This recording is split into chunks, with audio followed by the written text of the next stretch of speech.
顶级杀手暗杀总统是故意将子弹打到墙上，因为只要结合小风车的方向和转速，就可以计算出子弹的偏差。计算好刻度后，杀手将准星重新调整，再次射出一发子弹，这次不偏不倚，精准落在正中心。接下来只需要屏气凝神，等待总统出现后，手起枪落，一击命中，就瞬间了结了对方的性命。保镖第一时间拿起望远镜寻找杀手，可男人依旧举着狙击枪，故意露出反光，等待对方发现自己。确认自己暴露后，杀手快速将狙击枪藏进行李箱，安装好定时炸弹后淡定离去。只有房间成为目标，他才能更好的隐藏行踪。离开前顺手按下报警器，吸引所有警察的注意力，而他则坐上提前准备好的车子，淡定离开酒店。终于等到一大批警车到来，杀手微微一笑，转头就将车子又开回了停车场，因为这里藏着他真正的逃生计车。经过一番轮换，即便第一辆车子被监控拍到，警方也找不到他的踪迹。等到特警进入房间后，精准地落入了他的炸弹陷阱，剧烈的爆炸毁掉了现场所有的指纹，而他用来掩护的车子也同时爆炸，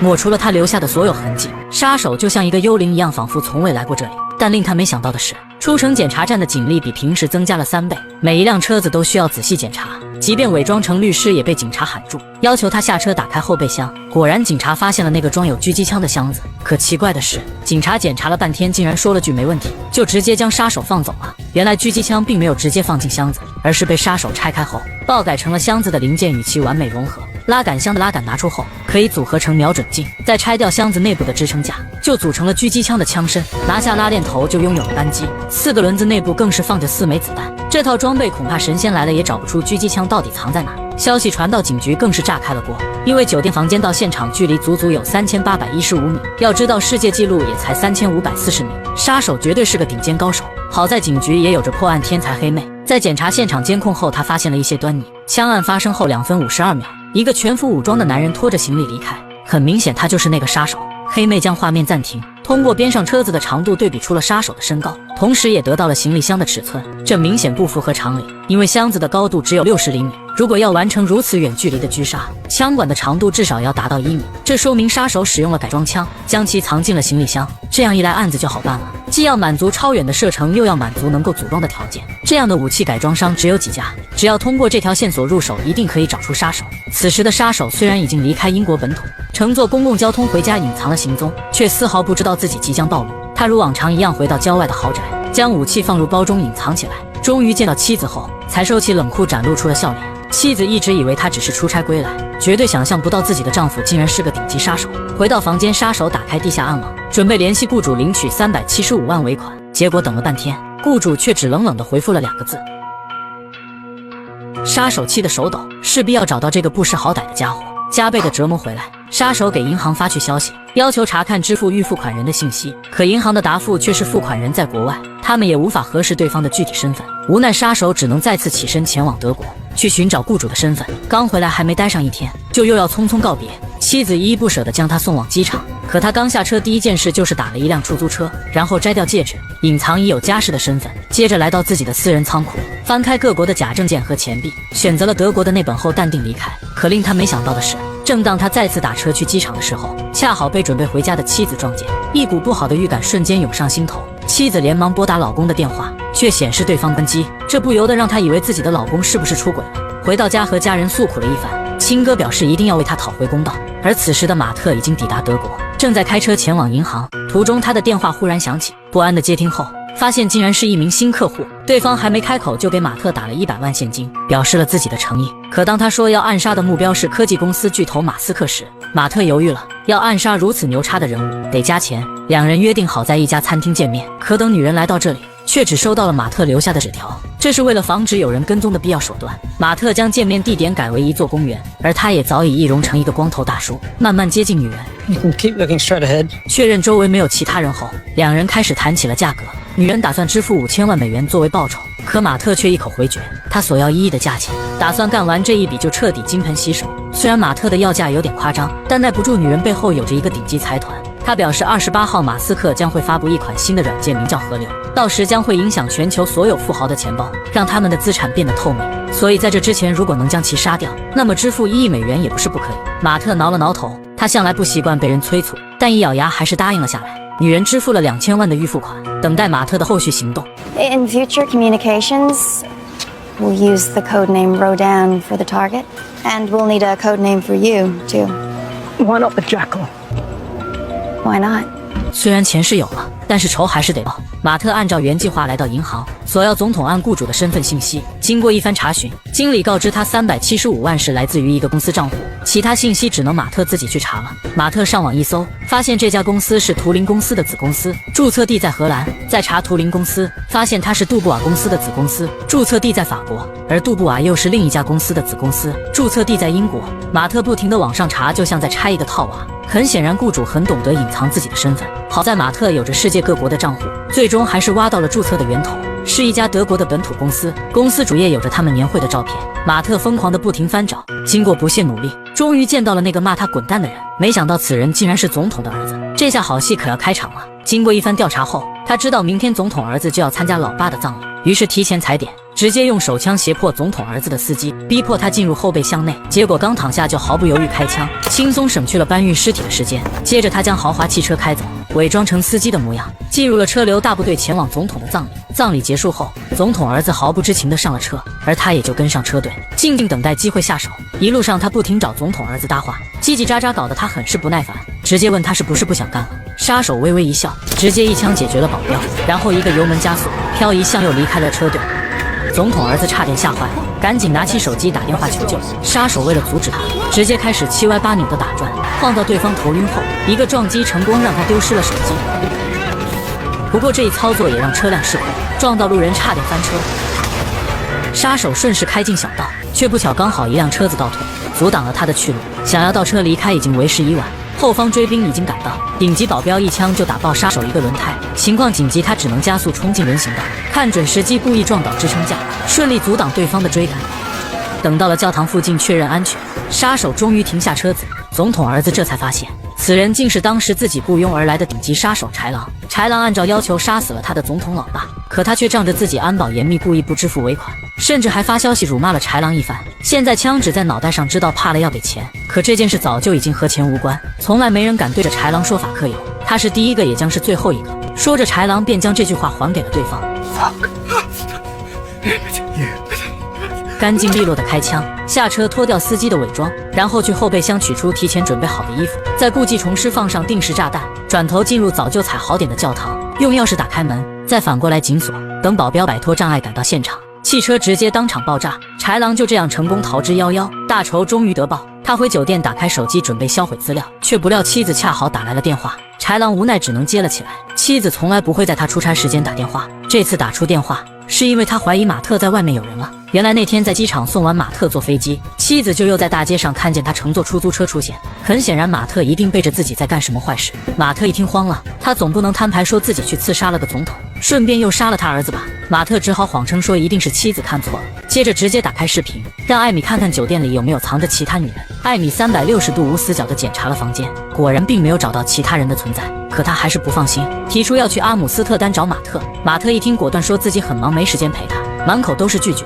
两人的通话在不愉快中结束。艾米意识到老公一定有什么事情瞒着自己，于是开始各种翻他的办公室，结果在一堆文件中找到了这间别墅的设计图。仔细比对一看，竟发现图纸中有着一个他从未见到过的空间，似乎就隐藏在办公室的镜子后面。他让哥哥用力推了推，竟真的发现了一个隐藏着的暗门，并且这门还用精密的密码锁着。哥哥果断掏出电钻，硬生生将门破开，然后进入了其中。只见这里有着各个国家的护照和货币，还有着不少武器军火和江湖邪术易容术需要使用的模具。她这才意识到老公根本不是什么所谓的商人，而是一个隐藏的顶级杀手。与此同时，马特的手机收到密室警报，有人闯入了他的军火库。可拿起手机看见是自己的妻子和家人，马特只感觉这下完蛋了。如果不想失去家人，他必须尽快完成暗杀马斯克的订单，将1亿搞到手，彻底退休，才有办法和老婆解释。可正当他思考分神之际，不小心撞上了一辆大货车，他赶紧下车道歉，希望给钱了事，不要惊动警察。可司机态度极其恶劣，硬是叫来附近路过的警车，要将事情追究到底。可司机绝对想象不到男人其实是个顶级杀手。警察刚打开后备箱就看见男人的武器，结果下一秒杀手手起枪落，干掉警察，将凶器丢给司机，转头摸走警察的枪，再将其击杀。一套丝滑的操作下来，便成功伪造成了司机和警察火拼的假象，仿佛他这个人根本没在现场出现过。马斯克近期要来塔林举办发布会，杀手提前进场踩点，寻找可以下手的地点。他故意将金属钱包塞进兜里，然后触发警报，成功和安检小哥搭上了话，让他对自己产生印象。接着利用现场电音节的掩护，仔细观察场馆的结构，他发现头顶的悬梁存在着一片空间，是用来配合舞台灯光表演的道具。于是毫不犹豫地偷偷爬了上去。这里有几个工作人员刚维修完设备，等他们离开后，他便拿出开锁工具，打开了紧锁的盖板，顺利进入到了演出道具中。这里的扇叶之间都保持一定距离，只要找到合适的位置，就可以一枪狙杀掉舞台上的人。他拿出手机准备测量距离，却不料后台的工作人员恰好启动装置，让扇叶忽然旋转了起来。情急之下，马特死命抓住电线，却不料下一秒，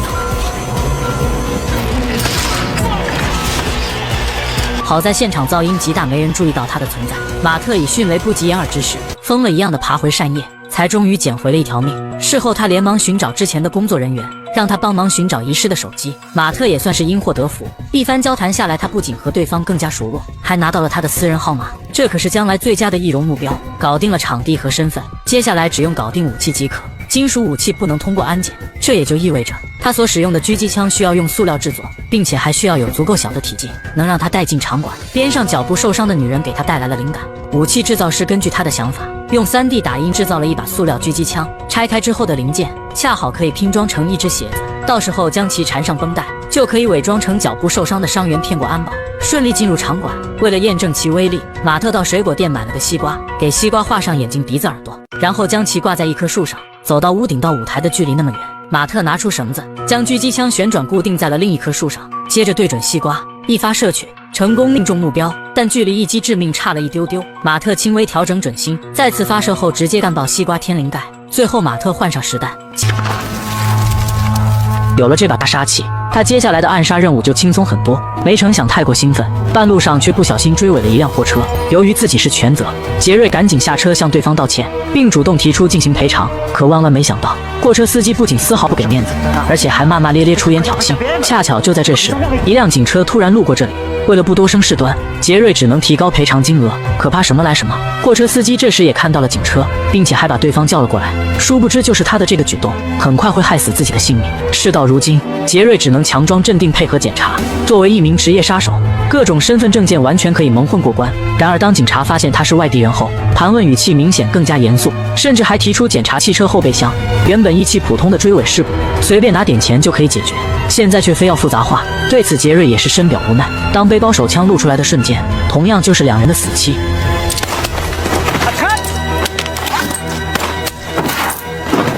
一套动作毫不拖泥带水，上一秒还气焰嚣张的两人，下一秒就变成了一具冰冷的尸体。随后杰瑞擦掉手枪上的指纹，再各自放回到两人的手中。等做完这一切后，他开着汽车潇洒离去。就这样一场普通追尾事故，在杰瑞的精心布置下，了便双方同归于尽的案发现场。可这还没完，紧接着他随便找了家停车场，无论是前后的车牌还是座椅方向盘，全都被腐蚀性液体彻底抹出痕迹。最后再从旁边借来车照，争取不露出任何破绽。忙碌了一天的杰瑞刚回到酒店，妻子便气势汹汹地找了过来。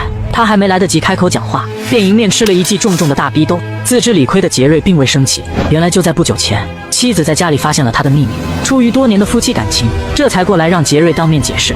What is the truth? Troubleshooter. So, big companies, multinationals, when they have a problem, they send me in to solve it. Do you kill people?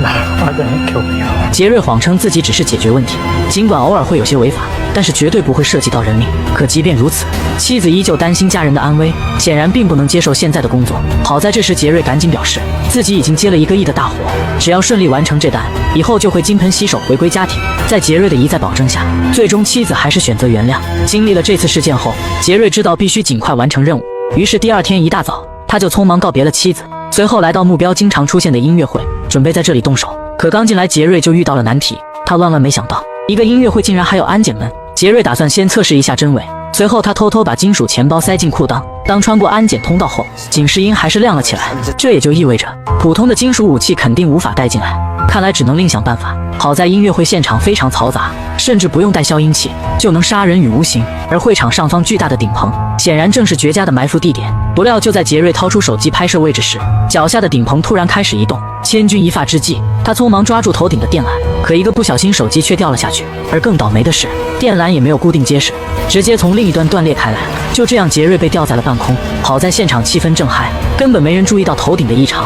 偏偏就在这时，顶棚又开始闭合，杰瑞一刻不敢耽搁，使出吃人的力气，顺着电缆拼命向上攀爬。万幸赶在最后一刻成功爬了上去，可手机里有重要的证据，万一落在别人手里，杰瑞只能痛下杀手了。好在他的运气不算太坏，当时手机掉落并没有砸到人。通过工作人员的帮助，杰瑞轻松就找到了地上的手机，并且还顺便获得了对方号码。万一下次借用他的身份，这也是一个重要保障。确定好动手场地后，杰瑞立即联系了枪械制造商，表示需要一把可以通过安检的特殊武器。可对方在不久前刚和警察火拼一场，右手不幸中弹，仅凭他一人根本没法制作武器。没办法，杰瑞只能亲自动手。很快他便来到枪械商的工作间，尽管自己不懂如何制造武器，但是作为一个顶尖杀手，在这里打下手还是绰绰有余的。要想通过安检，枪械商首先想到的就是 3D 打印，但由于材质特殊，最终做出来的成品只能勉强打出8发子弹，随后枪管就会报废。但这对于杰瑞来说已经足够。有了这个想法之后，两人没有过多耽搁，立即就开始对武器的制作。仅仅用了1周的时间，一把极轻的便携式狙击枪就完成了。两人对眼前作品都非常满意。然而就在杰瑞出门喝咖啡的时候，却发现一辆黑色轿车停在门口。下一秒，咖啡厅灯光突然熄灭，杰瑞立刻意识到情况不对，赶忙拨通枪械商的电话。没成想对方为了庆祝作品完工，一不小心多喝了2杯。等他被手机铃声吵醒，却为时已晚，门外已经传出了动静。千钧一发之际，枪械商赶紧拿起武器，随后快速来到楼下，清空了电脑中的全部数据。等他做完这一切后，带着手枪悄悄来到侧门。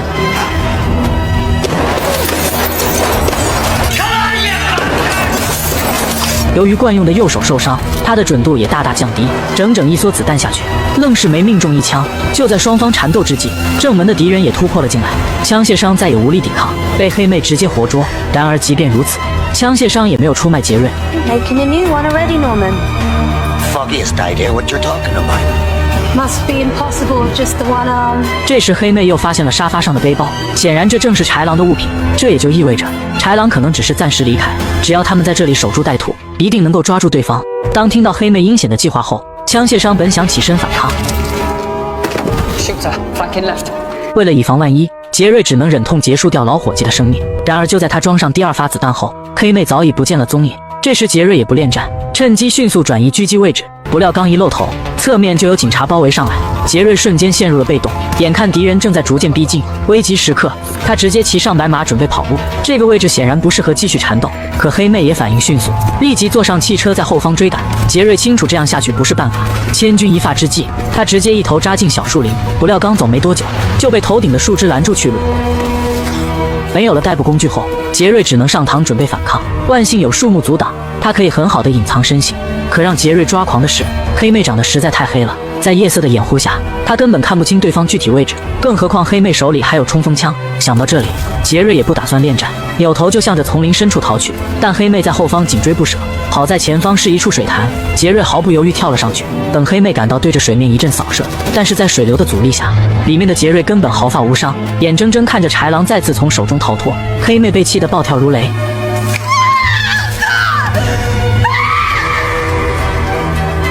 可是杰瑞也没好到哪去，尽管有惊无险地躲避过追杀，但秋天夜晚的气温实在太低，偏偏就在这时，天空还下起了大雨。杰瑞很快就被冻得瑟瑟发抖，只能暂时躲在草堆里取暖。没成想，正在他熟睡之际，一根枪管缓缓指向了他的脑袋。就这样，可怜的杰瑞刚逃离虎穴，却又不小心入了狼口。距离暗杀任务还剩下3天，他还能不能顺利过上退休生活？